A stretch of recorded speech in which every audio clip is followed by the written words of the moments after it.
माशाल्लाह तुसी पठान पढ़ाई हो असा ने ते लेकिन अगर पंजाबी तुसी बोल सो बड़ी चस बन सी बड़ा माहौल बन सी पंजाबी च गल करन मेरा जी बड़ा अच्छा और साफ सुथरा माहौल है। रोटी पूरी गल ते नहीं पे कर नहीं नहीं सच्ची रोटी भी इन्होंने अच्छी यार, खाना जबरदस्त है। बंदा आना खाना ठीक होवे, रेट बंदा 100-200 ते चाह दे कोई मसला नहीं, क्यों बजान दी गल है, खाना ठीक होवे, खाना ठीक होना चाहिए। जितनी भी आवाम है वो साढ़े को लावे एक बारी दमपो ट्राई करे तो इंशाल्लाह सारे भरावां की मज़ा सी ते कढ़ाई ने ते गल ही ना करो। बकाया आवाम नू पता है कि साडा म्यार माशाल्लाह सब तो वधिया है। अगर कोई बंदा आना है असा वीडियो वेख के आना है मेरा ना किन्ना है डेली गपशप ना किन्ना है की बेनीफिट दसो गला करसा खरिया साफ सचिया ते सुचिया अस्सलाम वालेकुम। हाँ जी वीरो भराओ क्या हाल है, ठीक हो, राजी पाजी हो, कार पर साहब खैर खरीदे माशाल्लाह जी। आज खाने पीने ने आइटम मैं तुसा कोल किन के आया, खाया पिया करो, मौज मस्ती करा करो, ठीक है। जोड़ के चले वन सो कोई फायदा ना हो सी ने, जो खा गए वही तुसा ना काम हो सी।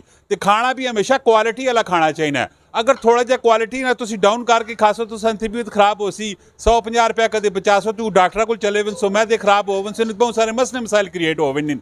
जदों भी खाओ चाहे घर खाओ चाहे होटल खाओ क्वालिटी वाला खाना चाहिए। क्वालिटी उत्ते कदे भी कंप्रोमाइज़ नहीं करना चाहिए। माशाल्लाह एक ऐसे रेस्टोरेंट उत्ते ऑलरेडी मैं मौजूद हाँ तो इस रेस्टोरेंट ने मतलब भी तुसा दसने शनवारी किस्म ने ते बेहतरीन किस्म ने पाकिस्तानी खाने ने ते इन्होंने मालक मेरे नाल खलोते पे जरा इन्होंने दिलचस्प किस्म की गपशप लासा तो पूरी वीडियो वेख लियो। इस वीडियो जितना हो सके शेयर भी करना है तो कमेंट में अपनी राय भी तुसा जरूर देनी। अगर तुसी PKS ने विच आए पे हो तो जरूर तुसा इस उत्ते दसना में। जी अस्सलाम वालेकुम। वालेकुम सलाम। कैसे वीर ना की है? मेरा नाम मुजीबुल्ला है। मुजीबुल्ला कितने टाइम चो ऑलरेडी सारा तो सारा सेटअप है? ये सेटअप जोन से है ना 3 साल हो। मुजीबुल्ला अपनी देसी जबाना च गल करना है जेड़े इलाके की जबान है मां पता है माशाल्लाह तुसी पठान पढ़ाई हो असा ने ते लेकिन अगर पंजाबी तुसी बोल सो बड़ी चस बन सी बड़ा माहौल बन सी पंजाबी च गल करने।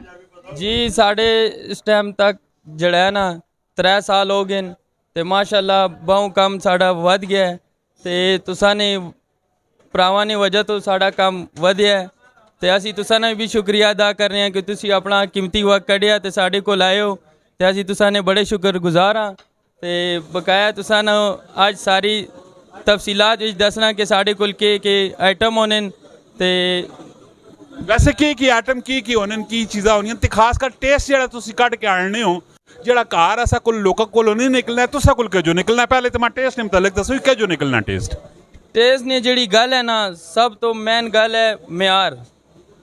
असी आपे जाने समान असी अपने लैके आने चुन के मतलब सब्जी हो गई जेड़े टमाटर होने इन्ह चीज़ें तो बिल्कुल कंप्रोमाइज़ नहीं होना चाहिए तो इस तो जड़ा है ना म्यार आपे ही उच्चा हो जाना है तो नाल जायका भी आना है।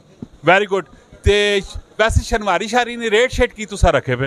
रेट तो अलहमदुलिल्लाह मुनासिब रेट हूँ साढ़े 3300 रुपया जड़ा है ना। दुम्बा कढ़ाई है दमपोख साढ़े को लैने दमपोख तुसी ट्राई करो। असी पूरे टैक्सला ने आवाम नू ये दसने कि टैक्सला ते जिहड़ी आवाम भी है जितनी भी आवाम है वो साढ़े को लावे एक बारी दमपोख ट्राई करे तो इंशाल्लाह सारे भरावां की मज़ा सी ते कढ़ाई ने ते गल ही ना करो। बकाया आवाम नू पता है कि साडा म्यार माशाल्लाह सब तो वधिया है। इमा तुसी लोकेशन भी दस सको ना केड़ी जगह आउं तुसा कोल?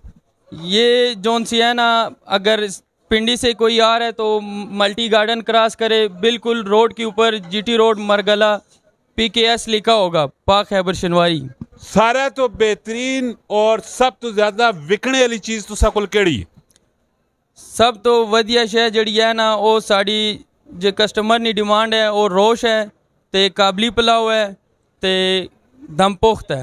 इन्ना त्रिया ने रेट भी जरा दस सको जी। दमपोख ना जड़ा रेट है वो 3300 रुपया किलो है पर kg और जड़ा पुलाव ने वो 600 रुपये की प्लेट है।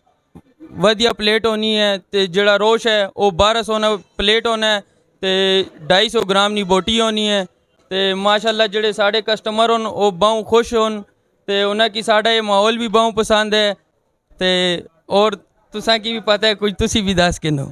वेरी गुड जी। मेरा पठान भरावे माशाल्लाह जी पठान भराओ नाल जड़ी पंजाबी आनी ना तुसी एक अपनी चाह से एक अपनी लज्जत बन मिलनी है तो माहौल बड़ा सोहना बन मिलना है। अगर तुसा भी आना है खाना पीना है तो माशाल्लाह टेस्ट तुसा बड़ा क्वालिटी ना मिलसी तो असा ना किनसो तो डेफिनेटली तुसा कुछ ना कुछ मैं ना कोई बेनीफिट भी किन के देना। अगर कोई बंदा आना है असा वीडियो वेख के आना है मेरा ना किन्ना है डेली गपशप ना किन्ना है की बेनीफिट दसो? बस तुसा ने खातिर असी 5% उन्होंने की डिस्काउंट करसा तो जड़ा ज़्यादा तो जड़े कस्टमर होन इंशाल्लाह उम्मीद यही है कि तुसा ने ਜ਼ਰੀਏ ਬਹੁ ਆਵਾਮ ਸਾਡੇ ਕੋਲ ਆਸੀ ਤੇ ਅਸੀਂ ਇਨਸ਼ਾਅੱਲਾ 5% ਉਹਨਾਂ ਕੀ ਡਿਸਕਾਊਂਟ ਵੀ ਕਰਸਾਂ ਇਹ ਤੁਸਾਂ ਨਾ ਖਾਤਰ ਹੋਸੀ ਵੇਖ ਕੇ ਮੈਂ ਹਰ ਪਲੇਟਫਾਰਮ ਨੇ ਉੱਤੇ ਤੁਸਾਂ ਮਾਰੋ ਜੰਗ ਲੜਨਾ ਰਹਿਣਾ ਤੇ ਆ ਕੇ ਇਹ ਵਾਲੇ ਆਪਣੇ ਡਿਸਕਾਊਂਟ ਕਰਨੇ ਤੇ ਟੇਸਟ ਚੈੱਕ ਕਰਨਾ ਟੇਸਟ ਨੇ ਵਿੱਚ ਅਗਰ ਕੋਈ ਕਿਸੇ ਕਿਸਮ ਦੀ ਹੇਰਾ ਫੇਰੀ ਬਿਮਾਰੀ ਹੋਣੀ ਤੇ ਕਮੈਂਟ ਵਿੱਚ ਵੀ ਦੱਸਣਾ ਹੈ ਹਕ ਸੱਚ ਨਹੀਂ ਗੱਲ ਹੈ ठीक है कमेंट में अपनी राय तुसा जरूर देनी है जी अस्सलाम वालेकुम वालेकुम सलाम जी जनाब रोटी खा दी तो खा दी जी के जाए टेस्ट बड़ा अच्छा बेहतरीन है जी लोका की मैसेज की पैगाम दे मेरा जी बड़ा अच्छा और साफ सुथरा माहौल है रोटी पूरी गल ते नहीं पे कर नहीं नहीं सच्ची रोटी भी इन्हों ने अच्छी यार खाना जबरदस्त है ते बड़ी रश भी होनी ने हर टाइम असी तकरीबन 3 साल तो उत्थे ही आने पे जी अस्सलाम वालेकुम वालेकुम सलाम सर सही हक सच दी जेन्युइन किस्म दी गल करनी कोई बनावटी गल नहीं करनी नहीं जी खाना बहुत बेहतरीन है ना